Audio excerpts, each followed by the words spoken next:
આર્થિક રાજધાની ગણાતા સુરત મેડિકલ ક્ષેત્ર બીમાર હોવાનું સામે આવી રહ્યું છે.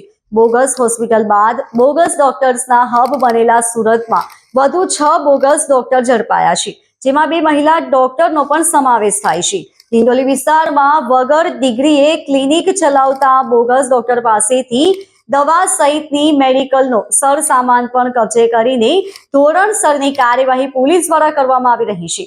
નવાગામ ડિંડોલી વિસ્તારમાં મોટાભાગે શ્રમિક વર્ગ અને પરપ્રાંતીય લોકો રહે છે, ત્યારે તેમની બીમારીના ઇલાજ માટે તેઓ ક્લિનિકમાં જતા હોય છે. ત્યારે વગર ડિગ્રીએ ક્લિનિક ચલાવતી 2 મહિલા સહિત કુલ 6 બોગસ ડોક્ટર્સને ઝડપી પાડવામાં આવ્યા છે. લોકોની જિંદગી સાથે ચેડા કરનારા આ બોગસ ડોક્ટરને ક્લિનિકમાંથી દવા સહિતના મેડિકલના સાધનો સાથે ઝડપી લેવામાં આવ્યા છે.